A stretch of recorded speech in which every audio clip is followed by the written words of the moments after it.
BNP এই চুক্তি বাতিল করবে না। বাতিল করলে তাদের ক্ষমতায় থাকার বিষয়টি নড়বড়ে হয়ে উঠবে এবং অনেকের ধারণা, আগেও বলেছি এখনো বলছি, আসলে বিএনপির সম্মতিতেই ডক্টর ইউনূস এই চুক্তি করেছিলেন, অথবা নির্বাচনের আগেই ডক্টর ইউনূসকে দিয়ে এই চুক্তি করানো হয়েছিল, যাতে নতুন একটি নির্বাচিত সরকার আসার পরে নির্বাচিত পার্লামেন্টে আলোচনার কোনো সুযোগ না থাকে। আসসালামু আলাইকুম প্রিয় দর্শক, কথিত বাণিজ্য চুক্তি বাতিল করা না করা নিয়ে প্রথমেই যদি একটি প্রশ্ন দিয়ে আলোচনা শুরু করি, তা হচ্ছে বিএনপি সরকার কেন বাংলাদেশের জন্য চরম হুমকি স্বরূপ এই চুক্তি থেকে বেরিয়ে আসতে পারছে না বা চুক্তি বাতিল করছে না? বিএনপি সরকারের ভয়টি আসলে কোথায়? ভয় অবশ্যই রয়েছে। ভয় যে সরকারের জন্য অবশ্যই রয়েছে তা খোদ সরকারেরই দায়িত্বশীল ব্যক্তিদের বিভিন্ন বক্তব্যে, বিভিন্ন কথাবার্তায় স্পষ্ট হয়ে উঠছে। বিএনপি সহজে কি এখনো পর্যন্ত আমরা বুঝতে পারছি যে তারা কিছুতে এই চুক্তি বাতিল করার সক্ষমতা রাখে না, অথবা বাতিল করতে চাইছে না, বাতিল করার মানসিকতা নেই। এই যে কথাগুলো বললাম তার অনেকখানি স্পষ্ট হয়ে উঠেছে নতুনভাবে প্রধানমন্ত্রী তথ্য বিষয়ক উপদেষ্টা ডাক্তার জাহিদুর রহমানের বক্তব্যে। মঙ্গলবারই সাংবাদিকদের বিভিন্ন প্রশ্নের জবাবে তিনি যে কথাগুলো বলেছেন, সেখানে অনেক ধরনের প্রশ্ন উত্থাপিত হতে পারে, আমাদের মনে অনেক ধরনের কিন্তুর সৃষ্টি হতে পারে।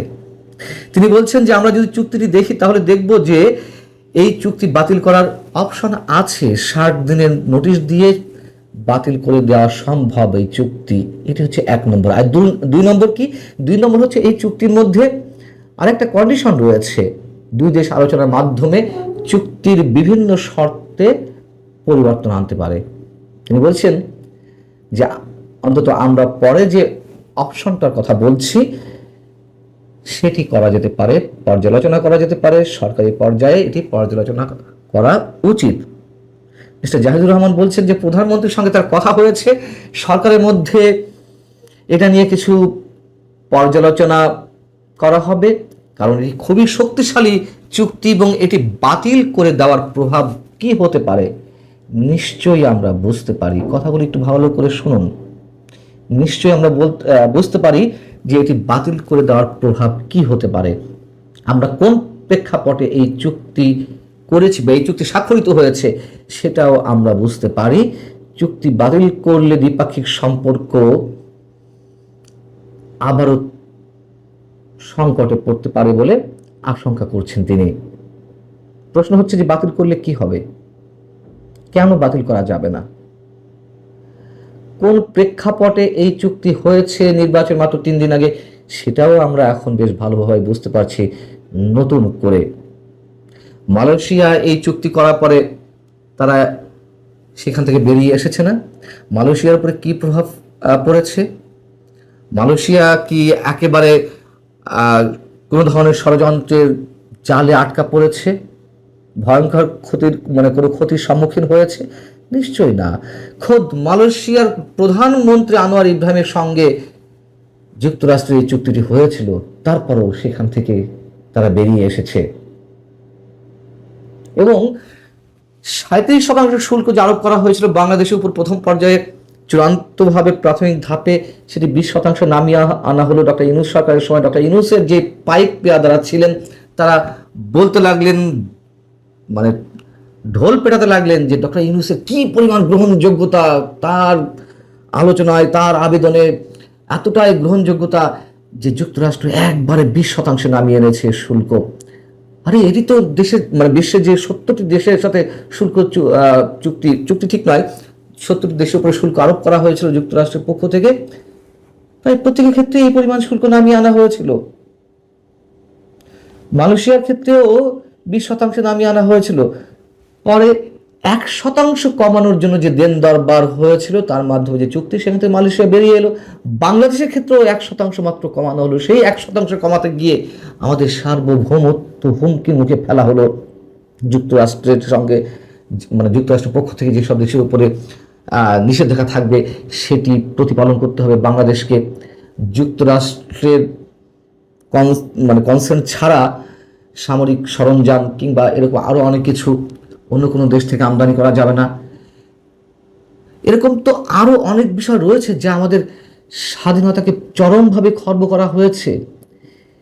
সেই চুক্তি নিয়ে সরকার কেন এখনো পর্যন্ত চুপ মেরে রয়েছে? দেশের বিভিন্ন গবেষণা সংস্থা এবং রাজনৈতিক দলগুলোর পক্ষ থেকে প্রচণ্ডভাবে আপত্তি ওঠা সত্ত্বেও কেন এমনটি করা হলো?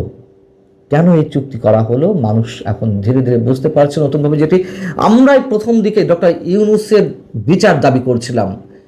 তিনি তার ক্ষমতার স্বার্থে, যেহেতু তিনি মার্কিন এজেন্ট হয়ে দেশে এসেছিলেন, তিনি মার্কিন এজেন্ডায় বাস্তবায়ন করেছেন এবং তার জন্য যদি বিচার দাবি করা হয় তাহলে আজকে বিএনপি যেটি করছে, বিএনপি একেবারে সম্মতি জানিয়েই তো নির্বাচনের মাধ্যমে এসেছে ক্ষমতায়। সেই নির্বাচন নিয়ে নানান ধরনের প্রশ্ন রয়েছে। তাহলে আমরা যদি ডক্টর ইউনূসের বিচার দাবি করতে পারি, সেই একই জায়গা থেকে যদি প্রমাণিত হয়ে ওঠে যে বিএনপির সম্মতিতে এই চুক্তি হয়েছিল, তাহলে বিএনপির উদ্দেশ্যে আমরা কি বলবো? একইভাবে জামাত ইসলামী, এনসিপি কোনো কথা বলছে না, কোনো ধরনের টু শব্দটি উচ্চারণ করছে না, জাতীয় সংসদে কোনো ধরনের বক্তব্য উত্থাপন করলো না। কেন, কি কারণে? আমরা সবাই এখন ধীরে ধীরে স্পষ্ট হতে পারছি। এবং ডক্টর খলিল যে বলেছিলেন যে এই চুক্তি কারো আলোচনা করা হয়নি, সবাইকে জানিয়েই করা হয়েছে, আর তো কোনো কথা বাকি থাকে না। নতুন করে যেটি এসেছে সরকারের, মানে ইউনূস সরকারের সাবেক আর এক উপদেষ্টা, সাবেক মৎস্য ও প্রাণী সম্পদ বিষয়ক উপদেষ্টা ফরিদা আক্তার মঙ্গলবারই তিনি বললেন যে বিএনপি, জামাত সহ রাজনৈতিক দলগুলোর মতামত নিয়েই ত্রয়োদশ জাতীয় সংসদ নির্বাচনে 3 দিন আগে যুক্তরাষ্ট্রের সঙ্গে অন্তর্বর্তী সরকারের বাণিজ্য চুক্তি সম্পাদিত হয়েছিল। রাজনৈতিক দলগুলো বলতে কারা? এই তো এনসিপি, জামাত ইসলামী কিংবা বিএনপি, তো এর বাইরে তো অন্য কোনো দল নয়। ডক্টর ইউনূস তো যে কোনো বিষয়ে এই 3 দলের সঙ্গেই বৈঠকে বসতেন। তাহলে আর কোনো প্রশ্ন থাকে? আর কোনো রহস্য থাকে? অনেকে দাবি করছেন এই চুক্তি বাতিলের, এই চুক্তি নিয়ে সংসদে আলোচনা হোক। আচ্ছা, সংসদে আলোচনা হলে কি হবে? সংসদে কি হতে পারে? বিল আকারে এই বিষয়টি উত্থাপিত হতে পারে আলোচনার জন্য। তারপর কি হতে পারে? আলোচনা হবে, মৃদু আপত্তি উঠতে পারে, কথার কথা নাটকের অংশ হিসেবে এনসিপি বা জামাতের পক্ষ থেকে, কিন্তু তারা সবাই একমত থাকবেন এই চুক্তি বহাল রাখার পক্ষে।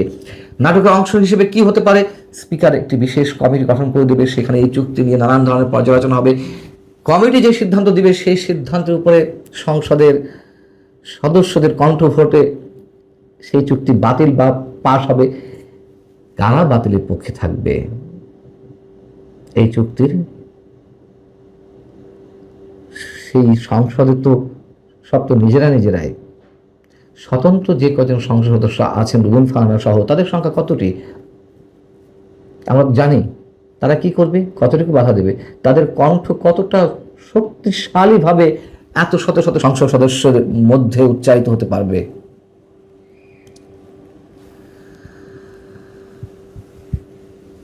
মোদ্দা কথা, বিএনপি এই চুক্তি বাতিল করবে না। বাতিল করলে তাদের ক্ষমতায় থাকার বিষয়টি নড়বড়ে হয়ে উঠবে। এবং অনেকের ধারণা, আগেও বলেছি এখনো বলছি, আসলে বিএনপির সম্মতিতেই ডক্টর ইউনূস এই চুক্তি করেছিলেন, অথবা নির্বাচনের আগেই ডক্টর ইউনূসকে দিয়ে এই চুক্তি করানো হয়েছিল, যাতে নতুন একটি নির্বাচিত সরকার আসার পরে নির্বাচিত পার্লামেন্টে আলোচনার কোনো সুযোগ না থাকে। তখন এই মুহূর্তে এই ধরনের কোনো চুক্তি হতে গেলে অবশ্যই তার আগে আলোচনা করা লাগতো জাতীয় সংসদে।